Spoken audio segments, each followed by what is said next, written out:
Will this change improve the new resin farms? And then later we'll take a look at the new Minecraft movie trailer. Hello there, Ray here. The winter drop is finally coming to Minecraft, guys. They just released the 1.21.4 pre-release 1. This means after these pre-releases, they're going to come out with release candidates, and then after release candidates, they're going to come out with the full release of 1.21, which is going to be the winter drop, which includes the cool winter gardens, as well as the creakings. We also got the eye blossoms, the resin that comes from these guys that can be crafted into a numerous amount of blocks. Now we'll do a rundown of all the new things in this full release once it's about to come out, as well as rares and discontinues that you should collect before updating to that version, so look forward to that video. But what did they actually change in today's update? Well, first up, they fixed the problem that we noticed in the previous snapshot, and that is when you relog, the creaking is supposed to stay there, and it's supposed to no longer actually despawn. So let's go ahead and give it a try, and yes, it works. And the same thing is supposed to happen with the nether portals, and it wasn't working properly, so let's try it this time. We'll leave and we'll come back, and the creaking is still there. That is awesome. This is great for my creaking resin farm, where we want to get these guys all collected, and we don't want to lose them during the daytime. So instead, we can actually just have it so that when the sun's about to come up, before they automatically despawn in the daylight, we can push the AFK player into a nether portal. And that way the chunks are unloaded so that they do not despawn. So now that we're in the nether, the day and the overall can continue to go through, and if it loops all the way around and comes night once again, then we can send the player back through the nether portal. This could all be done automatically just by pushing them with pistons. The creakings will still be here, which is amazing, so you don't actually need to recollect them, but it is a bit more work pushing the player into the nether dimension and then pushing them back over into the overworld. But my farm here still actually works even without doing this, as it will just automatically collect the creakings that spawn on these platforms and move them back to the center, which doesn't actually take that much time when you're in survival, as they just get pushed along when they're frozen. So it wouldn't actually increase efficiency of the farm very much by moving the player, but it is completely an option if you have like thousands of creakings and you don't want to bother trying to transport them back into the center's killing chamber. I will be doing the block by block tutorial of this new resin farm of mine, so click that subscribe button.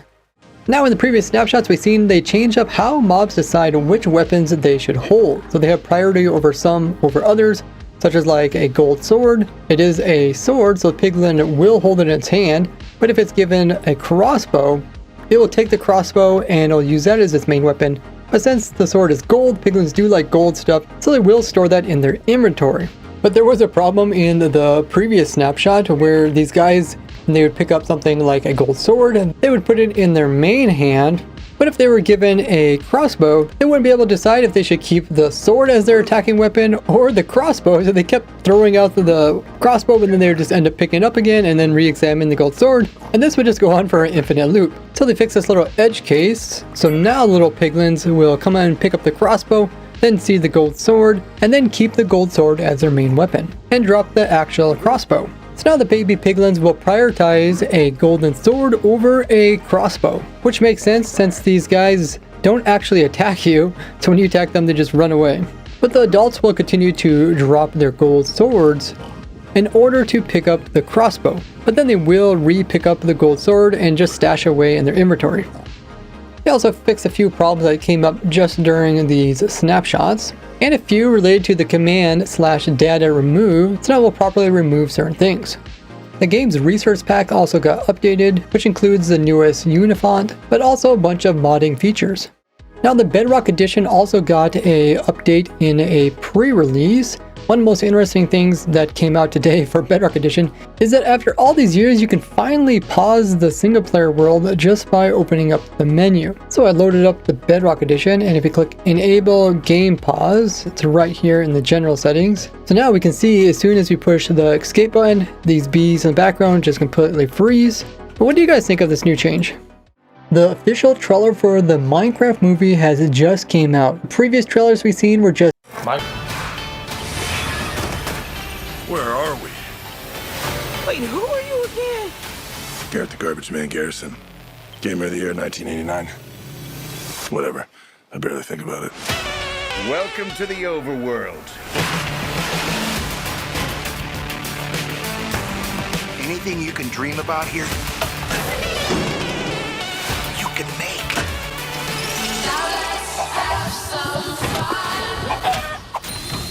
This place makes no sense. Don't I know it? There are dark forces who want to destroy this world. If we want to stop them, we're gonna need to create something amazing. Let's go to the stash. This is our decision. Nothing we can do. We've got the vision. Now let's have some fun.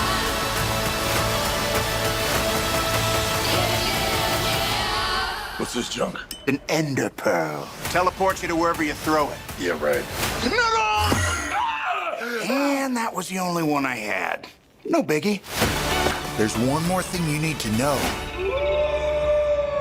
Great. Now it's dark. Did that feel quick to anyone else?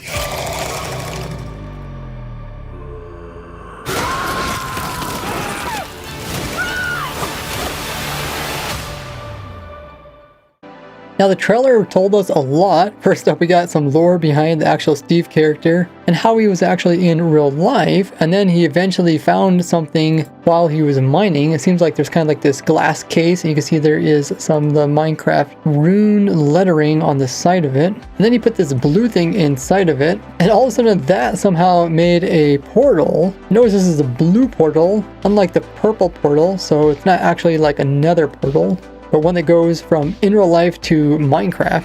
And it seems like Steve was like the original person to actually run into this whole Minecraft world. They also show him taming a wolf, which is pretty cool. Then they show how the other characters kind of fall into his world, so they somehow get this same type of cube, and they end up in the Minecraft world. And this was a big question everybody had, was like, how does these characters end up with the actual Steve character, and why is it such a mismatch of characters? So I'm guessing these guys were somehow together and they all got pulled in, even though they don't really seem to know each other that well. And this is probably part of the plot where different characters have to work together to accomplish something. I love the part where they show the redstone. Here they got some power rails and they just go super fast down this rail line. And of course he has this chicken farm. Love watching some redstone and automating this chicken so they cook them automatically. So even Steve was able to make some automated farms in his world. And of course, like any movie, there's also a threat, being the piglins. We got the whole nether dimension where these guys come from. And probably part of the plot is that all the new characters have to work together in order to take on the evil piglins. And they do show them flying with elytras. And at this part here, they show a whole bunch of stuff that Steve has collected. You guys, diamond helmet. These are like feather falling boots with little wings on them. This is probably like a full suit of gold armor, which is really crazy. You can see one of the original Minecraft paintings over here. Of course, got like the TNT, the rockets, and tons of other little items. There's even a jack-o'-lantern back there, which is really cool. Now we get to see all the different uses for all the things they got. They got their elytras, of course, they're flying around. They're making a bunch of unique tools. And we get to see the mobs. The zombies look really cool, as well as iron golems. And even this ender pearl. I would expect the ender pearl to be a little bit bigger. A really funny moment where he says he only has one ender pearl. And of course, the cool thing about Minecraft, first day in Minecraft, is that you have to be aware of night and be ready for it, which, as you know, when you start Minecraft, no one really knows about this. I really like this part here where they actually added in a spider jockey. You can see right here, there's a spider, and then there's a skeleton on top of it. He has an enchanted bow and it's shooting a flame. There's also another one right over here, which is really cool because spider jockeys are kind of like a rare mob you can't normally find. And the whole thing ends off saying that the official release date of the movie is going to be April 4th. So a little bit after April Fool's, into the whole environment.